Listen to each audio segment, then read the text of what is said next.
Latest episode দেখুন একদম add free.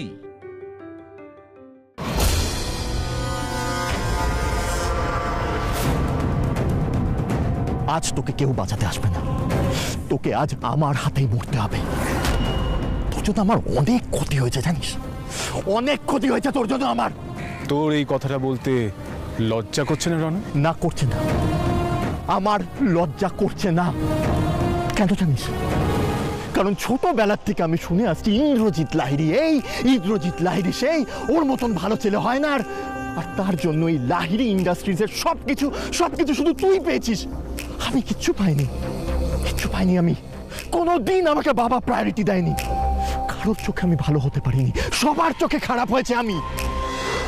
বাবার কাছে ভালো হওয়ার মতো কাজ তুই করিসনি রণ।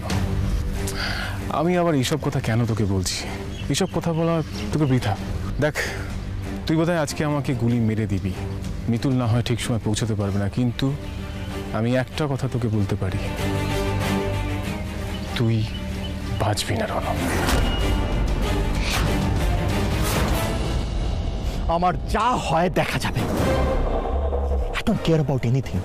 আমি কোনো কিছুর পরোয়া করি না। আর শোন না, আমার যদি কিছু হয়ও না সেটা আমি বুঝে নেব, কিন্তু আগে তোকে তো মারি। আর একটা কি জিনিস জানিস, তোকে না আমি একবারে মারবো না, তোকে আমি আস্তে আস্তে শেষ করব। প্রথমে তোর দু পায়ে গুলি করব, তারপর তোর দু হাতে গুলি করবো, আর তারপর তোর কপালে, তারপর তোর বুকে গুলি করবো আমি। আর তারপর তোর এই রক্তাক্ত শরীরটা আমি কুমিরের মুখে ছুড়ে দেব। বলে বাবা, ইন্দ্রবাবুর যেন কিচ্ছু না হয়। So Indrajit Lahiri, your countdown begins. কিচ্ছু হবে না তোমার ইন্দ্রবাবু, আমি আসছি, তোমার মিতুল আসছে। 1 2 3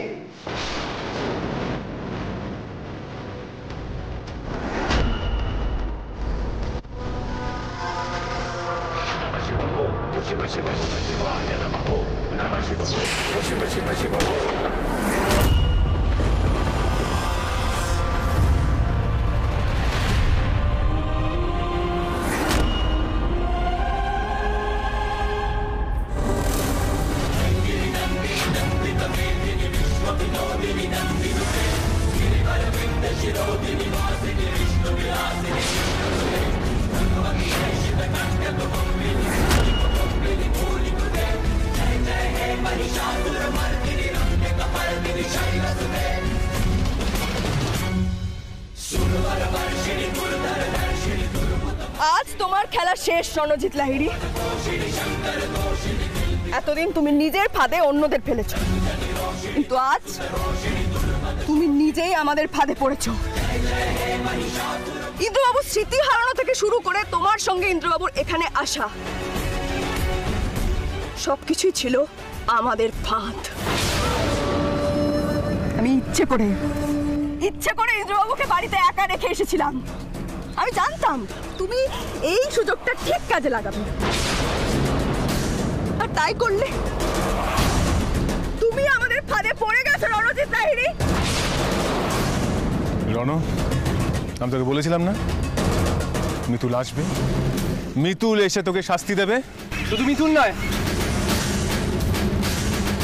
আমরাও আছি দাদা ভাই ওর সাথে। হ্যাঁ, আজকে আমরা সবাই মিলে তোকে শাস্তি দেব। আজ তোর পাপের ঘোড়া পূর্ণ হয়েছে। না না, এত সহজে হার মানলে চলবে না। আমি এত সহজে মরবো না, এত সহজে ধরা দেব না আমি। রণজিৎ লাহিড়ীর পাপের খরা যতই পূর্ণ হোক, ওকে শাস্তি দেওয়ার ক্ষমতা তোদের কারণ নেই। কারণ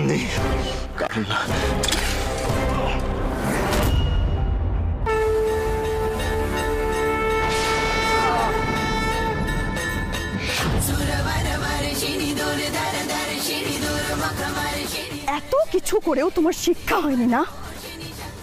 এতবার বেড়েছো তুমি, তাও তোমার শিক্ষা হয়নি?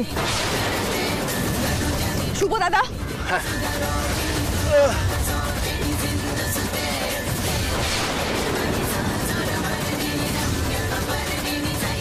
মিতুল, মিতুল শোনো আমার কথা, তোমার শরীর ঠিক নেই, তোমাকে এসব করতে হবে না, আমরা দেখে নিচ্ছি। আজ আমি ওকে মারবই।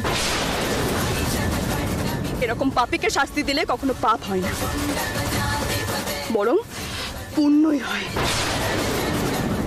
তবে তোমার কথা আমি শুনবো, তবে এই রণজিৎ লাহিড়ীকে প্রথম মারটা মিতুলি মারবে।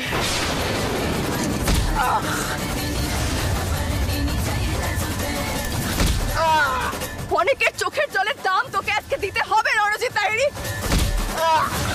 কি মনে করেছিস তুই সারা জীবন শুধু পাপ করে যাবি? সেই সব কিছু শাস্তি তুই পাবি না। মিতুল থাকতে তোকে শাস্তি দেবেই।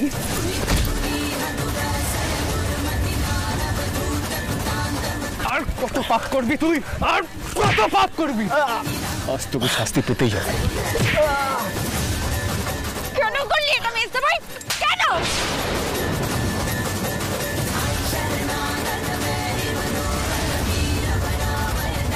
পাপের ঘোড়া পূর্ণ হয়েছে। আজ তোমার পাপের ঘোড়া পূর্ণ হয়েছে রণজিৎ লাহিড়ী।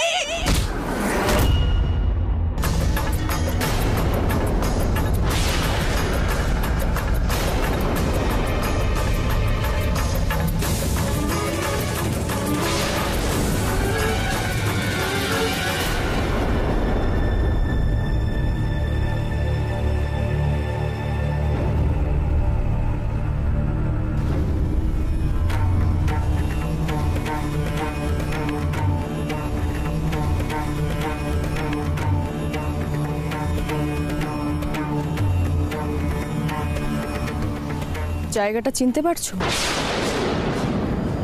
এখানে তো ইন্দ্রবাবুকে তুমি ধাক্কা মেরে জলে ফেলে দিয়েছিলে না? তাই এখানেই তোমাকে আমি ঝুলিয়ে রেখেছি।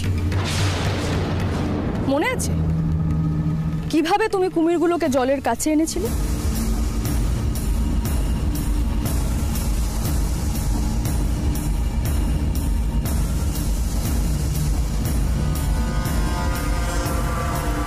এই খাবারগুলো না, এই খাবারগুলো তুমি জলের মধ্যে এইভাবে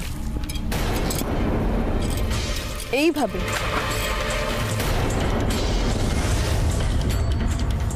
এইভাবে খাবার দিয়েছিলে।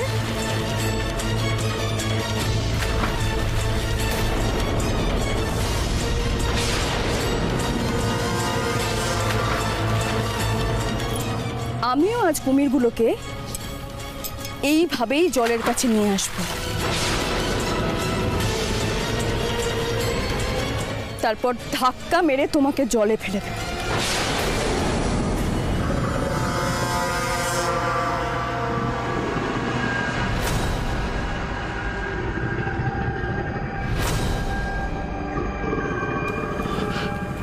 মিতুল, মিতুল খুব খুব বড় ভুল করছো মিতুল, আমাকে মেরো না। কেন মারবো না তোমাকে? তোমাকে কেন মারবো না রণদাদা? তুমি যা যা পাপ করেছো তারপর তো তোমাকে মারতেই হয়। মিতুল ছেড়ে দাও আমাকে, ছেড়ে দাও আমাকে মিতুল। ছেড়ে দেবো? কেন ছেড়ে দেবো? ছেড়ে দিলে তো তুমি আবার পাপ করবে, আবার তোমার 20 দাঁত আমাদের গায়ে ফোটাবে। তোমাকে তো আজ আমি এত সহজে ছাড়বো না।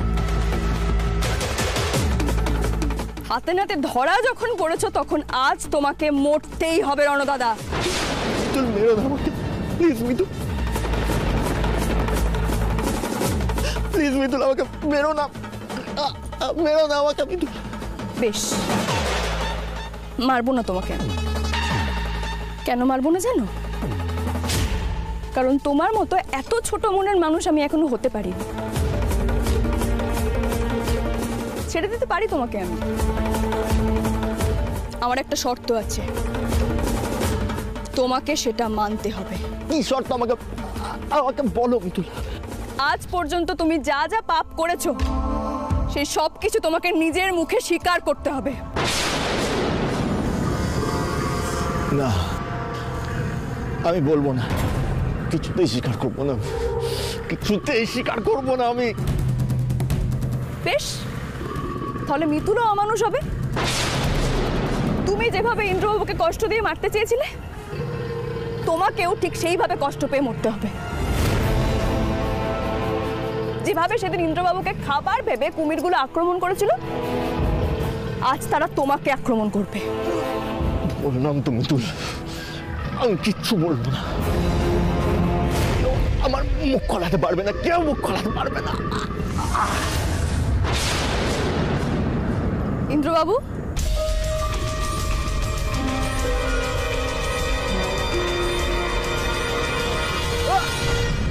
মিতুল, মিতুল এরকম করো না মিতুল, মিতুল ছেড়ে দাও আমাকে, মিতুল ছেড়ে দাও, মিতুল ছেড়ে দাও আমাকে, মিতুল ছেড়ে দাও আমাকে, মিতুল, মিতুল ছেড়ে দাও আমাকে।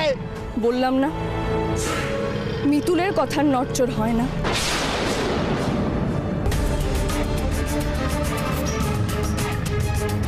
হয় তুমি নিজের মুখে আজ সবকিছু স্বীকার করবে, না হলে তোমাকে মরতে হবে। মিতুল, মিতুল, বলছি বলছি, আমি সব স্বীকার করছি মিতুল, আমি বলছি মিতুল, প্লিজ প্লিজ প্লিজ, আমি সব বলছি মিতুল, সব বলছি আমি। তাহলে এবার বলো, তুমি অন্তরা দিদি আর সোহাগকে খুন করতে চেয়েছিলে না?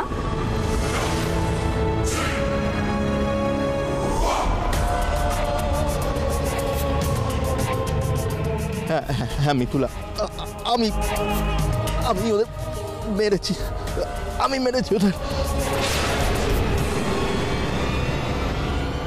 সোহাগ জন্মানোর পর দাদু পুরো পুরো প্রপার্টিটা সোহাগের নামে করে দিয়েছিল।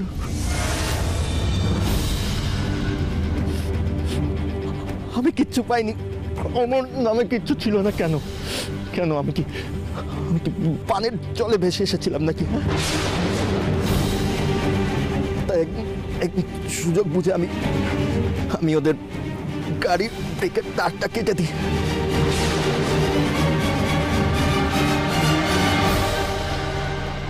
গাড়িটা অ্যাক্সিডেন্ট করে গঙ্গায় পড়ে যায়, কিন্তু তাও ওই সোহাগ তাও বেঁচে যায়, ও ভেসে ওঠে নদীর পাড়ে।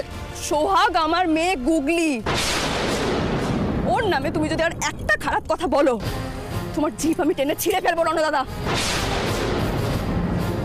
আমার আয়ু সোহাগ পাবে, আর কে বাঁচবে কে মরবে সেটা তো ঈশ্বর ঠিক করবেন। আজই সেটা প্রমাণিত হয়ে যাবে। এবার তুমি আমাকে বলো তো, অন্তরা দিদির বোন অনামিকার সাথে তোমার আগে থেকে যোগাযোগ ছিল না?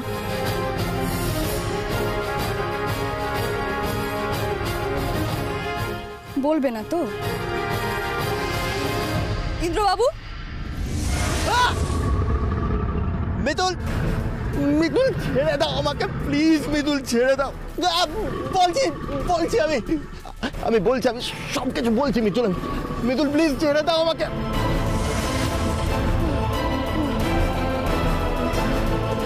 হ্যাঁ মিতুল, আমি অনামিকাকে আগের থেকে চিনতাম,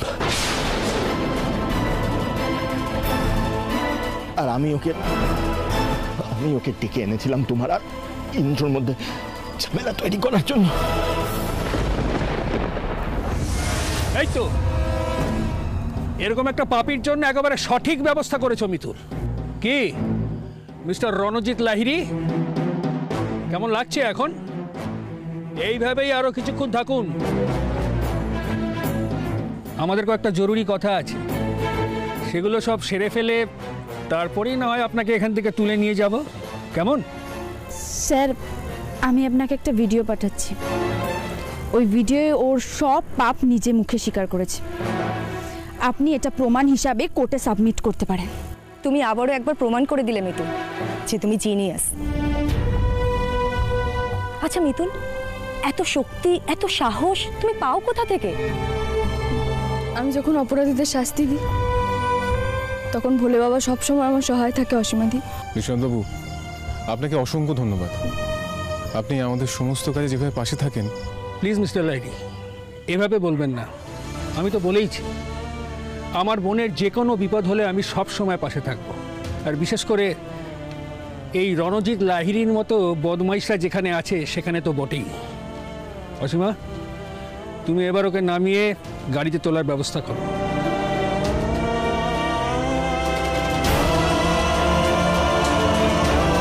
চল।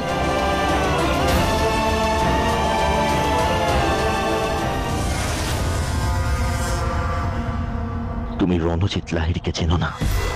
আমি জেতার জন্যই জন্মেছি। এবার হারলাম ঠিকই, কিন্তু আমি আবার ফিরে আসব। আর সেদিনই তোমার শেষ দিন হবে মিতুল। আমার হাতেই তুমি শেষ হবে। এটা রণজিৎ লাহিড়ীর চ্যালেঞ্জ।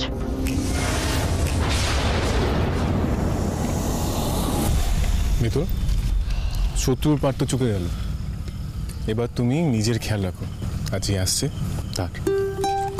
হ্যাঁ মিতুল, এবার থেকে শুধুই আনন্দ।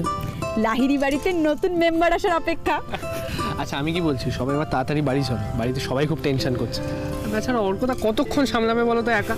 ঠিক বলেছো শুভ দাদা, আমাদের এখন বাড়ি যাওয়া উচিত। চলো সবাই, চলো চলো চলো।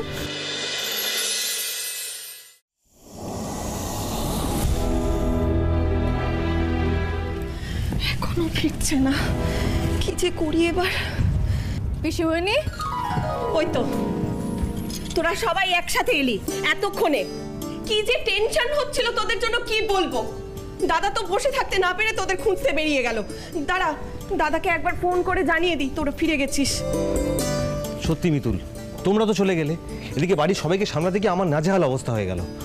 যদিও টাইমলি কলি আমাকে সমস্ত ইনফরমেশন দিচ্ছিল। সেটা তো স্বাভাবিক। বলা নেই করে অফিস থেকে বেরিয়ে গেলি, তারপর থেকে তোদের ব্যাপারটা। অর্ককে যতবার জিজ্ঞেস করি কোথায় গেল, স্পষ্ট করে বলতে পারছে না। কোথায় ছিলি সারাদিন? দাদাকে জানিয়ে দিয়েছি। আচ্ছা আমাকে একটা কথা বলতো, তোরা ফোনটা কেন ধরছিলি না? মা, ফোন ধরার মতো সিচুয়েশন থাকলে তো তবে ফোনটা ধরবো বলো। আরে আরে বাবা, সেটাই তো জানতে চাইছি যে ফোনটা ধরছিলি না কেন। তোরা কি ভাবিস আমাদের চিন্তা হয় না? আমার বয়স হয়নি নাকি? দাদু, তোমাদের আর চিন্তা করতে হবে না। এবার থেকে সব ঠিক হয়ে যাবে। কি বললি ইন্দ্র? কি বললি? দাদু দাদু বললি? তুই আমাদের চিনতে পেরেছিস? তোর সব আগের কথা মনে পড়ে গেছে? ইন্দ্রবাবু স্মৃতি হারায়নি পিসিমণি। মানে? ইন্দ্রবাবু স্মৃতি হারিয়ে যাওয়ার নাটক করছিল। আসলে একজন অপরাধীকে সাহায্য করার জন্য আমি বলেছিলাম ইন্দ্রবাবুকে অভিনয়টা করতে। সেই জন্য তোমাদেরও মিথ্যে কথা বলতে বাধ্য হয়েছি। তুমি আমাদের ক্ষমা করে দিও পিসিমণি। দাদুকে, বাবাকে, তোমাকে প্রত্যেককে কষ্ট পেতে দেখে, যন্ত্রণা পেতে দেখেও আমি বলতে পারিনি যে ইন্দ্রবাবু সবকিছু মনে আছে, উনি সবাইকে চিনতে পারছেন। আসলে একটা শকুনি ঘোরাফেরা করছিল আমাদের বাড়িতে, তাকে সাহায্য করার জন্য এটা করতে আমরা বাধ্য হয়েছিলাম। কি বলছিস মিতুল? তুই কার কথা বলছিস? কার শাস্তির কথা বলছিস তুই? রণ দাদা।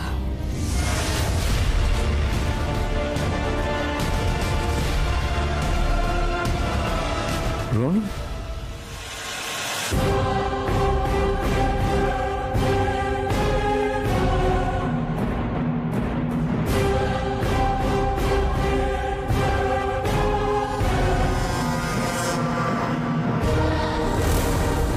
মিতুল, তোমাদের জীবনে আমিই ভিলেন, আর এই গল্পের শেষে আমি জিতব।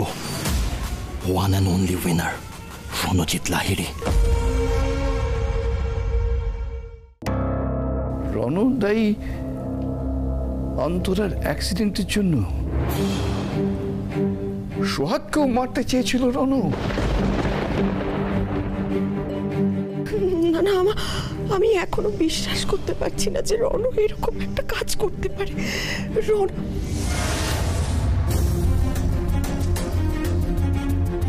ঠিক বলেছিস মিতুল, রনু এইরকম কাজ করতে পারে। রনু একেবারে নষ্ট হয়ে গেছে, রনুটা একেবারে জঘন্য হয়ে গেছে। যখন তখন যাকে তাকে গুলি করতে ওর হাত কাঁপবে না। তাহলে নিজের দাদার মেয়ে আর স্ত্রীকে এইভাবে এত কিছু করার পরে ওর মনে এতটুকু অপরাধবোধ কাজ করছে না। মানে মানুষ খুন করে করে একেবারে হুঁশ হারিয়ে ফেলেছিল। ওর পথে যে বাধা হয়ে দাঁড়াচ্ছিল তাকেই ও সরিয়ে দিতে চাইছিল।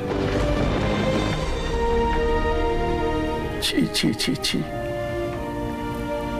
আমার নাতিটা কবে থেকে এতটা খারাপ হয়ে গেল বলতো? ওর মধ্যে এত হিংসা, এত ঘৃণা। আর গার্জিয়ান হিসেবে সেটা বুঝতে ফেল করেছি। একটা চারা গাছকে যত্ন দিয়ে, আদর দিয়ে, ভালোবাসা দিয়ে বড় করেছি। ঈশ্বর, জীবনের শেষ সময় আমাকে এটা দেখতে হলো।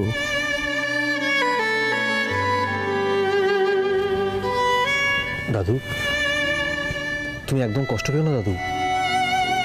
এই তো ইন্দ্র, শুভ, এরাও তো তোমার নাতি, বলো।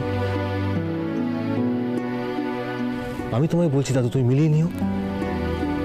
ওরা কখনো তোমাকে কষ্ট পেতে দেবে না। ওরা এমন কাজ করবে না যাতে ওদেরকে নিয়ে তোমাদের গর্ব হবে। মিলিয়ে নিও। হ্যাঁ দাদু, অর্ক একদম ঠিক কথা বলেছে। আমরা দুই ভাই রনর করা পাপের আজ এই পরিবারে আসতে দেব না।